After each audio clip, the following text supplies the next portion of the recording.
ranks. There's the Miles Gregarious, the common soldier who's a private. There's the Signifer, a standard bearer for a legion or cohort, a corporal. There's the Aquilifer, this the eagle bearer of the legion, a corporal. There's the Tessarius and Tessarius, that's it, orderly sergeant or sergeant. There's the Optio, the second in command of a century and of cavalry squadron sergeant major. The Curio, a cavalry officer, several grades, second lieutenant, and this is it. Then there's the centurion, officer commanding a century or a cohort, 62 a legion, 11th grades. That guy was not just a little leader. He was a leader of leaders. Not only that, let's talk about some of the military background. So military was a highly organized institution in the Roman army. There was a clear-cut system of rank and a number of different divisions of the basic unit of the legion. Now that's where we get that idea where the demon said to Jesus, "We are legion, for we're many." What was he really saying? Was he just saying we're many? He was saying to Jesus, "Jesus, there's a centurion in the supernatural world that's over us, and we're by rank bigger than you can imagine." And Jesus said, "Get out of here." Just like that. Jesus sent a legion. So all of those different ranks, cohorts, fleeing. Thousands of demons. Not a couple. When they said many, we're legion, thousands went fleeing with one word. And they even begged him, "Please don't just send us out of the area, because if you do, you're going to eradicate the area and make it cleaned up. Can you leave us here so we can do our business?" Well, much like his father, who said, "Consider my servant Job," Jesus says, "All right, go on those pigs. Doggone it. Ruined all that bacon." Anyway. So each legion had about 5,500 men. Are you getting this? The legion was subdivided into 10 units called cohorts. 9 of the cohorts had 480 soldiers. The cohorts were subdivided into 6 centuries of about 80 men. Each century was commanded by a centurion. Each century also had a Tessarius and a signifier, a concern, and an Optio. The Tessarius got half pay, and he was in control of guard duties. This is huge. I'm not even going to go into all this I got here. I'm going to keep moving.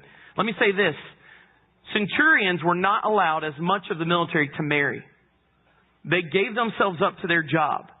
They were not going to marry. They were not going to do anything that would take any of their focus off of their duty. They were very focused men. Do you hear me?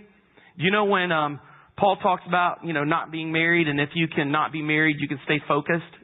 He's talking in terms of military here, in rank and order. So let's be clear. Whenever this story is going on, Jesus had a very real understanding of the military and its framework.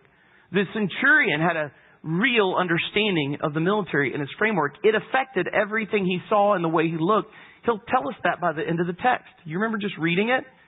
The way I do it, it works like this. So the way you do it, it works like that. You get what's going on here? There's a framework. There's a culture. There's an understanding. Citizenship is a big deal inside of this thing. The only way for a commoner to become a citizen in Roman citizenship, you couldn't just be born into citizenship. No, Paul was a Roman citizen. He wasn't in the military. Something was going on in his class and level as a Roman-born person that was above just the commoner. So when Paul reveals that to us, he's saying, I wasn't just a commoner in Rome. I'm a big dog, and I count as dung. You get that? So these centurions, most of them would have come from common rank and known this is the only way I get a house, I get a life, I get to own something and have control and have Roman citizenship and authority. This is a big deal. Going on further, let's talk about their culture inside the ranks. The British historian Peter Heather describes Roman military culture as being just like the Marines, but much nastier. Can you imagine? Right. The army did not provide much social mobility, and it also took some time to complete one's service. Do you get what it's saying there? This historian saying that once you got a rank, it was a big deal because there was not upward mobility. You didn't get there quickly. This centurion had done something that most people couldn't pull off. He had moved up ranks. That meant he was focused, he was dutiful, he was set apart. There was something going on with this guy that radically was different from the normal citizen. You get me? Or even the commoner. So please understand that framework was literally the perception of how he viewed faith power and authority. And that's a big deal. Moving on. So let's put ourselves in the centurion's shoes. Isn't it wise that if we find somebody that's a good role model, that Jesus said, this is the guy, this looks good, that we put ourselves in their shoes? So let's put ourselves in his shoes. He didn't have a doubt about what Jesus was saying because he understood what it meant. So let's be clear. He found out Jesus was coming to his house. He's like, it's already covered. I got it. Because I know how this works. You don't even need to come here. Just you saying you're coming, you saying you're with me, the ranks have been filed, the order's in place. He might have even known the story of Legion. Man, I've seen you send out a legion. I know what legions are like. I've battled them before. You get this? There's something more to that in a minute. I want to go there quick, but I can't. I want to get to the end. He understood because he had secured a role, a commission, and an identity. This is not a small thing. This is not a joke. This guy he had secured a role in the military. He secured his commission from the military. And he had a very clear identity of who he was. I do this and this is what happens. No question. There was nothing inside of this guy that wanted to entertain Jesus to get access to his role, commission, or identity. You know when we do this, when we want what someone else has got. There's nothing inside of him that wanted that. He was good with where he was. Because he was good with where he was, he didn't want it. He knew who he was because he had been commissioned. So this is very important because I'm about to, we're going to go into something about us. All right? So, Jesus. So here's the next thing as we put ourselves in his shoes. What caused the centurion to believe this way? We've been dancing around it all this time, but what is it that caused the centurion to believe this way?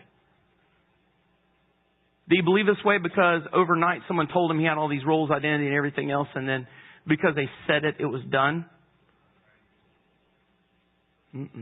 Some of us, we would love it if someone would give us a prophetic word and it would change our reality, change everything around us, change our perception. Listen, a prophetic word from God through someone else can absolutely set things in motion. But the one thing it can't do is change you inside of you and your perception. It will not go magic genie thing inside of you and all of a sudden you become somebody that you weren't before. The thing that caused the centurion to believe this way was his experience in the military. He had walked with his commanding officer. He had walked under a command, under a commission, under an authority, and he knew how they worked. And because of that long walk and that